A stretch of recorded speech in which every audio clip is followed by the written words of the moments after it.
last year, and if there was anything that Eddie loved about ECA, it was working with students, teaching them music, and he especially was fond of his small ensembles.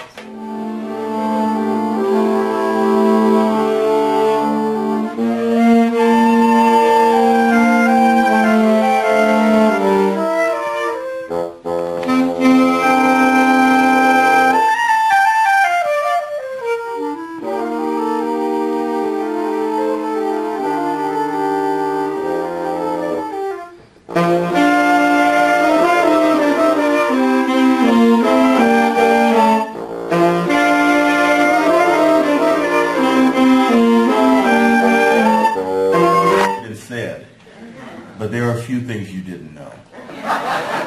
Eddie, number one, was a Rhodes Scholar. He didn't just get out there. He knew how to work out there. He knew how to be a part of everything that made him Eddie Alice.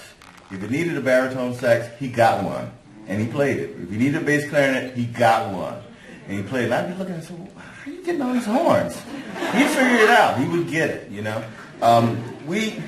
I also went to Berkeley. I also went to New England, so I knew Eddie in other ways. We worked together. We did all the chitlin circuits and everything else that was possible. But there was something that I didn't want to touch about was an aesthetic. Is to do this kind of work, you have to keep a sense of humor. There's just no way you can keep going, you know. And I think I got to appreciate it more as we traveled, about 6 years together? Maybe 6 or 7 shows we did. And I was doing Martha Reeves or something, a recurring show, and I got hurt. I got injured. So, and I'm a trumpet player, by the way. So, I'm probably the only trumpet player in here. So I better watch out for these guys. But anyway, I got hurt, and you know, and Eddie was a very competitive spirit. I went home and I said, okay, I'm just going to work out some things, and you know, I'll be ready to get back. Well, that went a week, 2 weeks, 3 weeks, you know, and I was kind of missing the band. 6 weeks passed, and I was like, no, it's not changing, you know. So I called Eddie and we were talking, and I said, man, something's going on. It's just not coming together. And I don't know. It's the first time I've ever been hurt. He said, oh, it's just a minor shortcoming. Don't worry about it. You know, what are you talking about minor? This is my life out here. I mean, he had an attitude that whatever happened, it was only a shortcoming. It was never the end. And I learned to appreciate, I guess, something about him that I didn't know. Like, he never put but in front of things. He always said, and we could do it this way, and we could work it out this way. And I say it to you guys who are young students, and say that, you know, there's just a way that you have to do music if you're going to do it that allows you to keep doing it. And he knew how to do that. So, you know, I'm thankful for that time. I'm thankful for the years and the conversations that we had about shortcomings and what we needed to do to keep going. Because it really takes a lot, you know. And like I said, that was his aesthetic, to be really a Rhodes Scholar. To learn as you go through the road, to learn as you go through life, and I'm really thankful to be a part of that. From his first day at Berklee College of Music in Boston, Massachusetts, then it was called Berklee School of Music, 43 years ago, we had an immediate bond. He was my hanging buddy. We did gig after gig together, from playing in the house band at the Sugar Shack nightclub, backing up such recording artists as Gladys Knight and the Pips, David Ruffin, Stevie Wonder, the Dells. Fast forward to post-Berklee days, to the 70s, when at my request and constant urging, Eddie left Boston and came to my New Jersey home to live for several years. Once again, we traveled all across the country with a band I had called Standing Ovation. He and my dad were the only two that would agree to play the sax and do a little dance at the same time.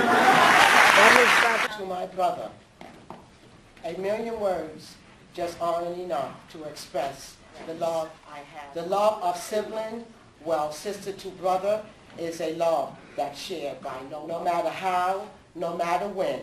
I look forward seeing you. No more suffering, no more pain. Now our loss is in God's great game. I want to thank you. Maybe after a month or two, he came and started talking to me. And I said to him, why are you coming to talk to me? And I'm then over here talking to so-and-so and so-and-so. He said, well, you know, they weren't right. They weren't right.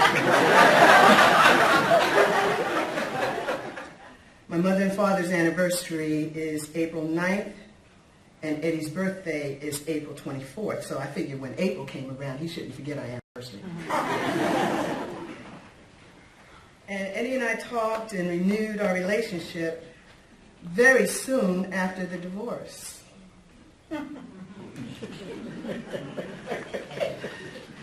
From this time on, we would call each other pretty regularly to discuss matters of life, differences, changes that were going on with us. There were a few visits, a couple of vacations,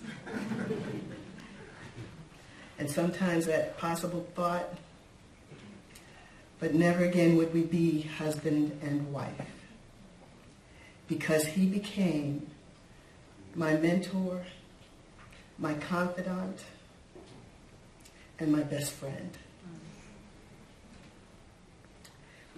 An email, Valentine's card, you know, my ex was pretty corny, and this is one that he did just last year. And it says, Happy Valentine's Day, affectionately, Eddie Alex. Roses are red and violets are blue, and here's my way of sending my love to you.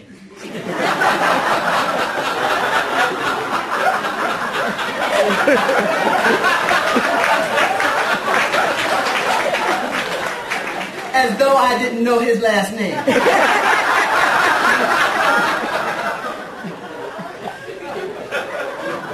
And his passion. To the students of this school, you received the best that Eddie could give. Know that many of you were very, very special. I know he may not have been easy to deal with, but this was only because of the passion